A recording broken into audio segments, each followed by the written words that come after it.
Hi, I'm Jonathan Leeman. Welcome to this slightly delayed episode of Pastoring in a Pandemic, where I have a daily conversation, at least for the month of May, with old friends of mine, most of whom are pastors or professors or something along these lines.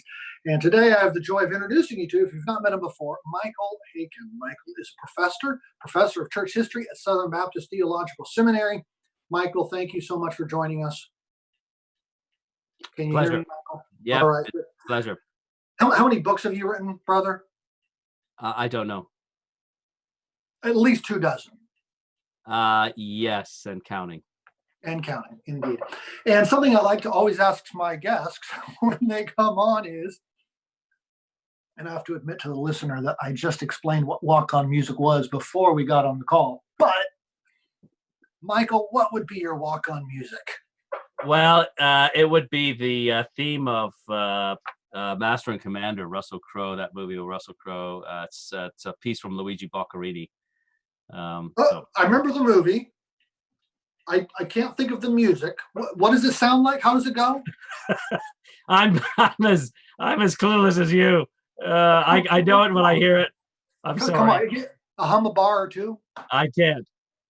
No. Nothing. You got nothing. Nothing. Okay. We'll let you go. Well, Master and Commander is a historical work, and that's what we're going to talk about today. With historical fiction. We're going to talk about history, and we're going to think about the pandemic in the context of history. It feels new and extraordinary to us, and so in that regard, it feels disorienting. But of course, this isn't the first time Christians in the history of church have faced a pandemic, is it? No, not at all. You have numerous instances in the history of the church. There was a significant plague in the 250s that swept the Roman Empire, and we have examples in North Africa of how Christians responded to that. Then in the Middle Ages, you have what's known as the Black Death, which is a form of the bubonic plague. Waves of it begin in the 1300s and continue all the way down in Europe into the 1700s. And obviously the church has to respond to that. And then in the 19th century, when you get the large-scale industrialization and massive urbanization going on in the Western world, particularly in places like Britain, Britain being the first nation to undergo the Industrial Revolution, large cities didn't have the infrastructure to support the numbers that came in. You didn't have water purification plants or anything like that. So waterborne diseases were rampant. Things like there would be waves of epidemics with cholera, typhus, diphtheria, etc. During the 19th century. So Christians have had to deal with this before. I have quoted in a couple of places Rodney Stark's work, where in was it The Rise of Christianity? I forget the exact volume off the top of my head. He talks about how Christians tended to fare better than non-Christians, in part because they were grouping together, they were helping each other out, they were caring for one another, whereas non-Christians were just trying to stay out of the way, but Christians were caring for one another. And he gives several reasons for why they did better. He also said it was helpful for the growth of the church because as non-Christians died and their family connections died, they didn't have other connections to go to, so they found themselves more engaged with their Christian friends and made those connections. Any thought to that thesis? Have you studied that all, or any reaction to that's intriguing. Certainly Christians did do better in times of epidemics, as you can see, because they did have a support network.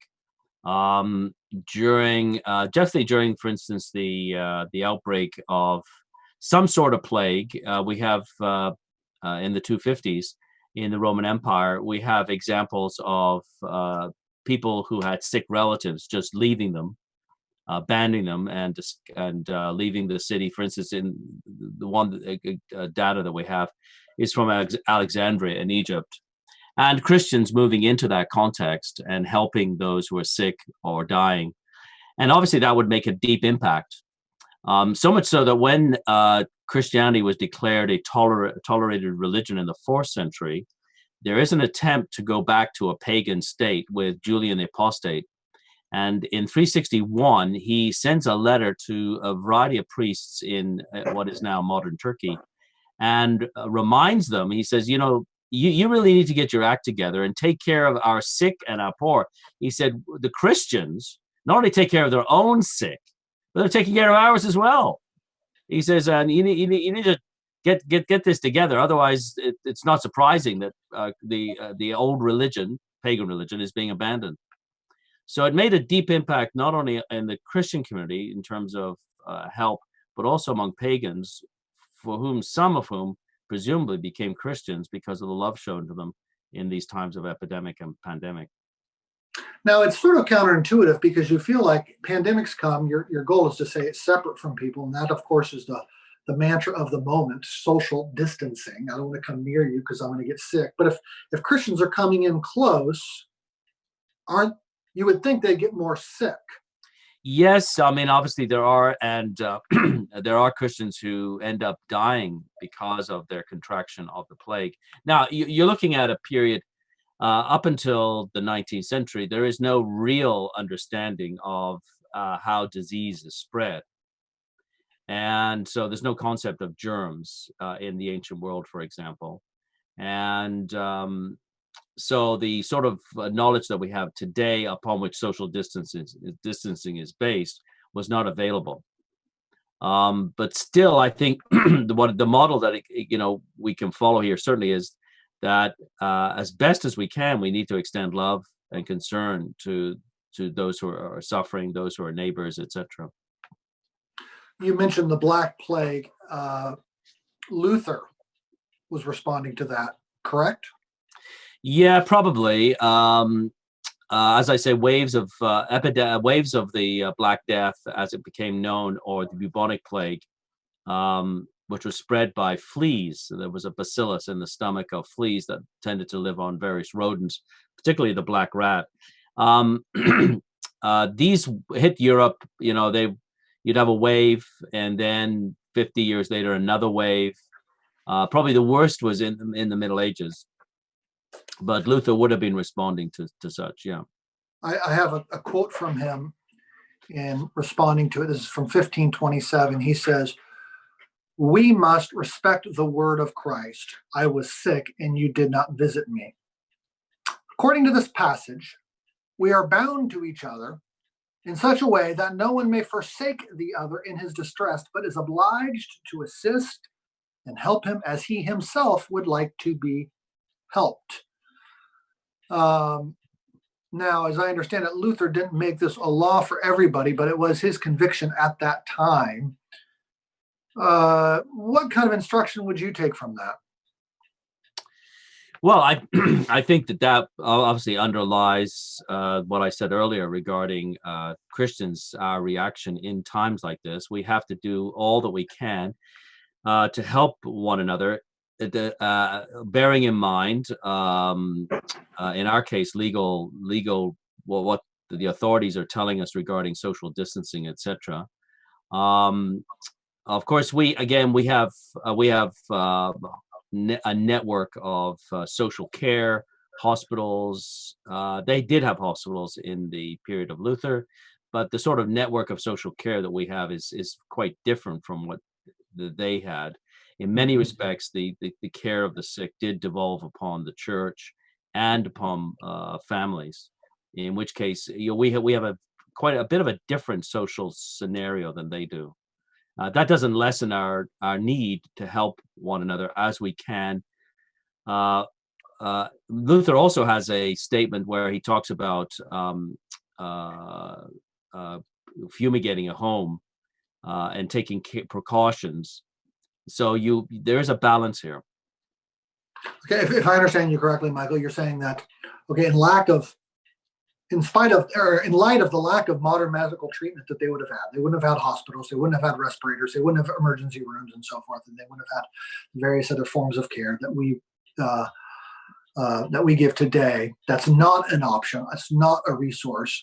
The resource is kind of the people you have around you. Yeah, and they did have in that hospitals. scenario, the Christian might have a little bit more obligation. Yeah, they did have hospitals. Okay. and again, they would not have had the knowledge of how disease is spread that we do, and Yeah. therefore the sort of precautions that we have been given, and the sort of requirements that we're facing currently are based on scientific knowledge, medical knowledge, which they did not have access to. Yeah. And Yeah. so, but nonetheless, Luther is very aware of the need to take precautions and not to be foolhardy, and yet in that context, nonetheless, still show concern and love for the sick. As you're looking back on these examples, and look, I'm not interested in driving a kind of anti-mask campaign. I'm not interested in driving we need to endanger ourselves right now and get in there sort of campaign. That's not my goal. I want to very much respect a Romans 14 framework of I can determine what's right for me, but I also need to make allowance for others to act according to their own consciences with that. Nonetheless, in light of all of that, would you still say there is a kind of impulse from our historical forebears towards mutual care that today, with all of our scientific knowledge, we can be a little more afraid, more reluctant to intervene than we should be? Is there any lesson from history in that? Or maybe not? Yeah, I think if you look at the way the church has responded to pandemics in the past, you probably see a number of lessons. One of the lessons, I think, is the kind of lesson of responding wrongly. So during the Middle Ages, when you have the Black Death, the church assumed, because the areas that were least affected by the bubonic plague were Jewish quarters, because the Jewish were following the cleanliness laws of the Old Testament, and the prevalence of rats in large urban centers in Europe in the Middle Ages was a major reason for the spread of the disease. And in the Jewish quarters, there was more cleanliness. Somebody has rightly said that the Middle Ages is 1,000 years without a bath, and it is deeply unsanitary in these urban centers in Europe. And so but the church, that didn't help the Jewish populations, because the church assumed the Jews were the cause of it. They were poisoning their wells. And so there is a rise of anti-Semitism. So in other words, they identified this people are the responsible for it. During the 18th century, the 17th century. Kind of an early conspiracy theory. Oh, yeah. Oh, very much so. I mean, there already had been a vein of anti-Semitism in Europe, but this exacerbated it to a major degree and provided the kind of ideological foundations that we see in the 20th century with the rise of Hitler and so on. In the 17th century, because the poor were the most deeply affected by the waves of the plague in, say, London, 1665, large numbers of the rich and wealthy fled the city. About a seventh to a fifth of the population of London died in the space of 6 months. About between 68,000 to 100,000 people out of 500,000. Goodness gracious. Most of them poor. And so the poor became viewed as the source of their bodies. Actually, there was this medical perspective in the 18th century that the bodies of the poor were putrid and generated disease. And so you find that the Georgian church, the church in Hanoverian England in the 1700s, was deeply reluctant to go into areas of poverty. And this became especially acute because of the rise of the Industrial Revolution. Significant sectors of large urban industrial areas in Britain were completely unchurched. And it took the revival. It took the Wesleys and the Whitfields to go into these areas of the poor. And to be honest, it didn't strike me. It only struck me when I started to research this in recent days, how brave that was in the period we're looking at, because the poor was seen as the locus of disease. Gotcha. And therefore, churchmen didn't want to go into those areas, but it was men and women convicted by the revival who did so. And we have remarkable examples of Christians like John Howard, going into prisons because prisons also became a major center of disease and epidemic. Josephine Butler working with lower class prostitutes in London in the 19th century. Again, just the prevalence of disease in these areas would have been significant, yet you have these Christians working in those areas. They're their own kind of leper colonies from a Christian regard. Yeah. Okay, so you've given us a couple of bad examples. You said, look, in the past, Christians have ostracized and demonized the Jews. We've abandoned the poor. In both cases, kind of in panic too. It sounds like pandemic. Any other positive or negative? Yes, positive examples. 1665, you find that because of various legislation that had been passed in 1662 in England, the Puritans were not allowed to preach. They'd been, by and large, kicked out of the Church of England. When the wealthy abandoned the city, many of them, and also many of the Anglican clergy of the state church in 1665, in the summer and fall of 1665, the Puritans just stepped into that role. Here were men, pastors, who were forbidden to preach, but who stepped in and began to preach. Despite the risk to their own health, they did so. And Richard Baxter mentions that of all the men that he knew doing this, there were 3 who died of the plague. He mentions who they were.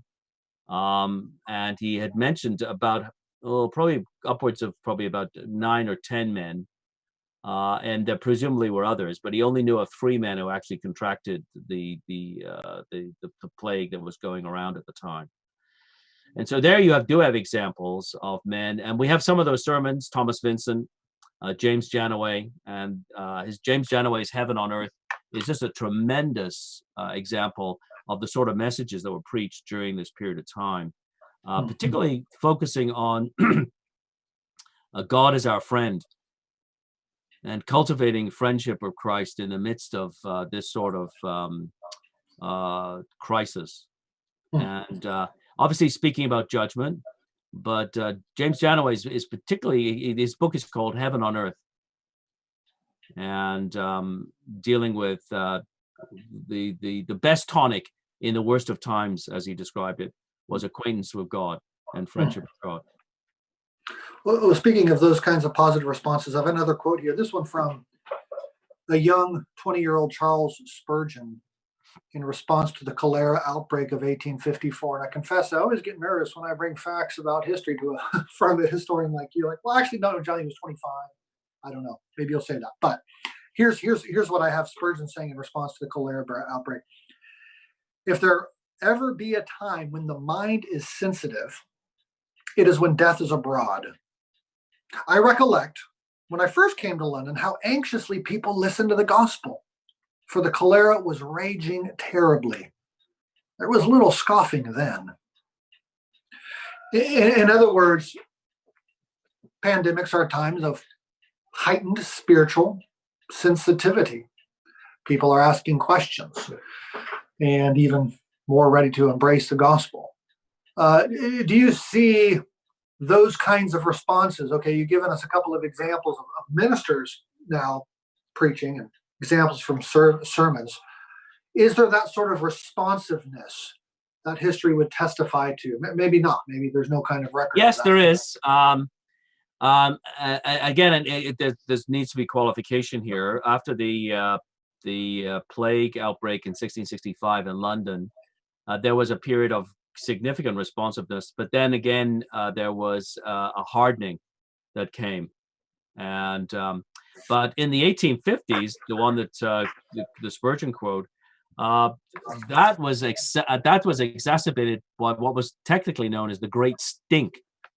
The Thames River, there had been drought for a number of years, and the Thames River sank to unprecedented low levels. And at the bottom of the Thames is basically about 2,000 years of gunk and crap and all kinds of garbage and waste. And it was a breeding ground for disease.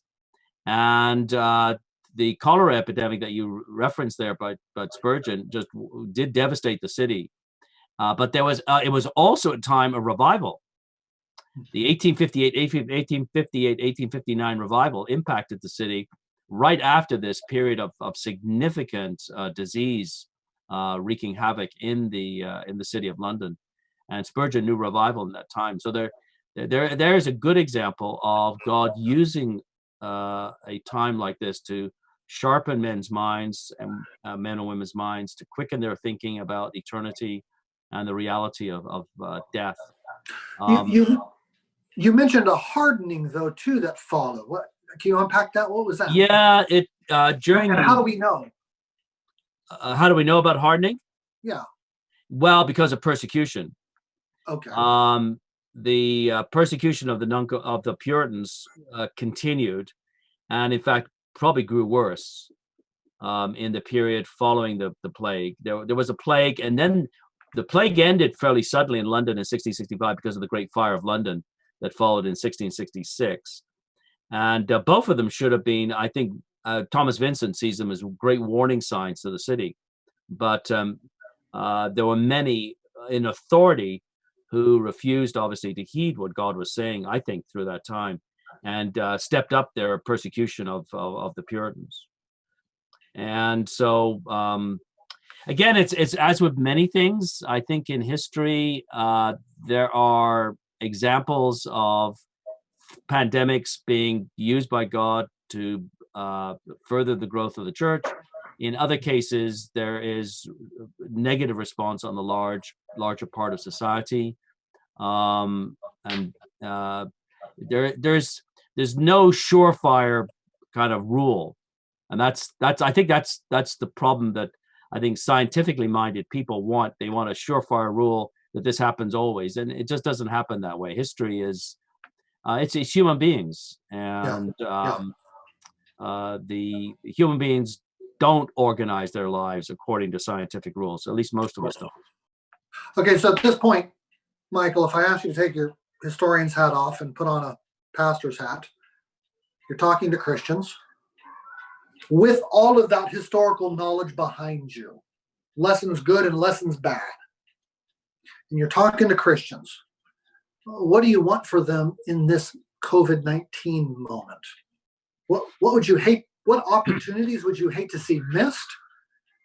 And what things do you want them leaning into? Now, I know we quickly can go to scriptural truths, but can you take some of that historical knowledge and combine it with scriptural truths for us? You got I think this is an opportune time to be preaching the core of our faith, that humanity is in a fallen state, and because of our fallen state, there is death and disease in this world.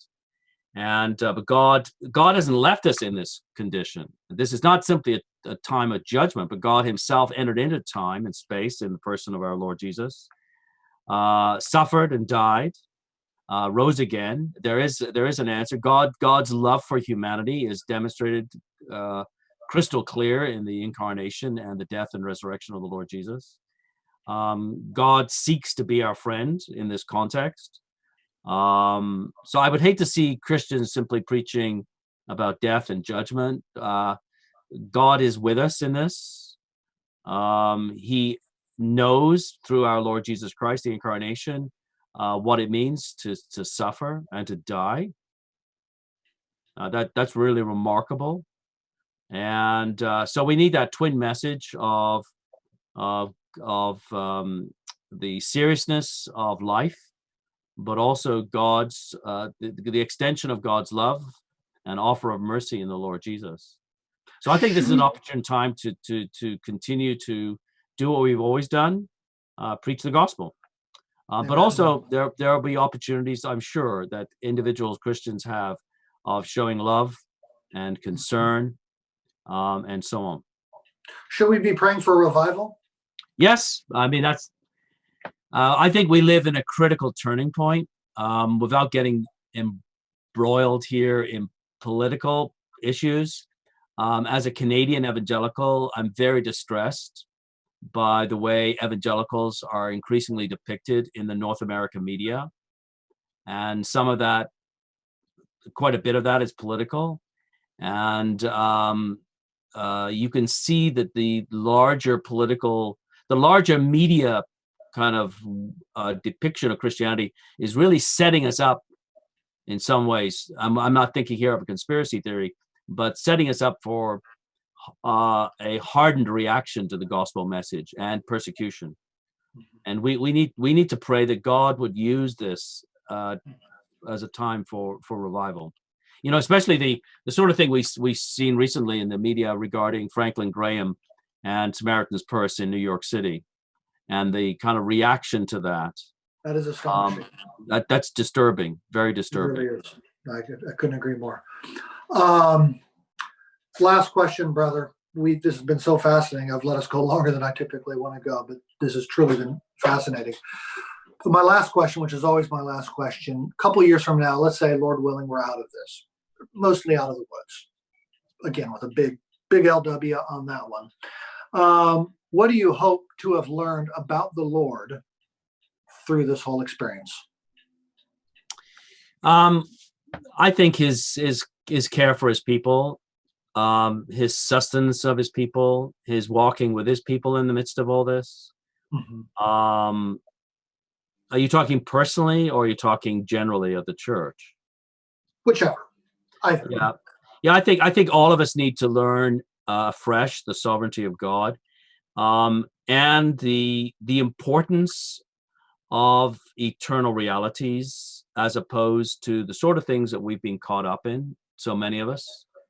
And I'm not saying that those more ephemeral issues, less permanent issues, are not important, but it's so easy just to get wrapped up in the materialism and the ephemeral nature of our culture, and lose sight of permanent eternal realities.